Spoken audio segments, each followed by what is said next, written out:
आज शुभ शुभ बातें करना चाहता हूँ, अच्छी अच्छी बातें।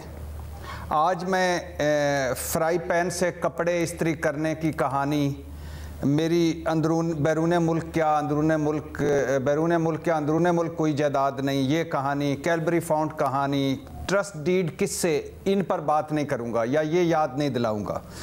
ये भी नहीं कहूँगा कि उनका आना मरूसी सियासत का एक कारनामा है और सारी जमहूरियत हाउस ऑफ शरीफ में सिमटी हुई है। 2 मरतबा नवाज शरीफ साहब, 3 मरतबा शहबाज शरीफ साहब, फिर हमजा शहबाज साहब और अब मरियम नवाज साहबा। राजा रंजीत सिंह के बाद पंजाब में सबसे लंबी हुक्मरानी हाउस ऑफ शरीफ की। ये भी नहीं छोड़ दीजिए, ये पहले भी कह चुका हूँ कि ये मरियम नवाज़ का पहला चांस भी हो सकता है और मुस्लिम लीग और मरियम नवाज़ का पंजाब में आखिरी चांस भी हो सकता है। जनाब स्पीकर, आज शुभ शुभ बातें। सबसे पहले तो बहैसियत खातून, यानी ये खातून वज़ीर आला आई, अच्छी बात है, वेलकम। और वो उन्होंने हल्फ उठा लिया, खुश आमदीद मरियम नवाज साहबा, जी आया नू। उनका अब जो आज से उनकी जो इनिंग्स शुरू हो रही है उसके 5 चैलेंजेस हैं जनाब स्पीकर। पहला चैलेंज है कि मरियम नवाज़ की वाहिद क्वालिफ़िकेशन है कि वो नवाज शरीफ की बेटी हैं, बस ये वो चैलेंज है जिसका उनको इस चैलेंज को सर करना है कि नहीं, वो सिर्फ नवाज शरीफ साहब की।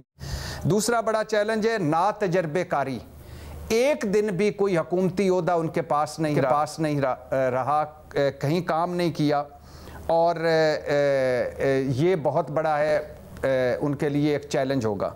तीसरा चैलेंज है नफ़रत और तकसीम की सियासत। मरियम नवाज़ खुद भी नफ़रत और तकसीम की सियासत करती रही हैं और इसमें बढ़ावा देती रही हैं और वो इसी हवाले से जानी जाती हैं। लिहाजा आज क्या वो जैसे उन्होंने कहा है, क्या इस पर अगले 5 साल वो अमल करके दिखाएंगी और नफ़रत और तकसीम कम कर पाएंगी। तीसरा चैलेंज है चोरी शुदा मैंडेट। जिस वक्त वो पंजाब असम्बली में पहला खिताब कर रही थी, उसी वक्त 1 कम 100 PTI के हिमायत याफ्ता मेंबर पंजाब असम्बली जो उम्मीदवार थे, वो फॉर्म 45 के साथ प्रेस से बात कर रहे थे और उनके पास फॉर्म 45 था और फॉर्म 45 के मुताबिक वो जीते हुए थे, उनका कहना है, और उस वक्त वो कर रहे थे। और जिस तरह पहले दिन ही धरने से काम शुरू हुआ है, तो चोरी शुदा मैंडेट जो है ये उनका तीसरा बड़ा चैलेंज होगा।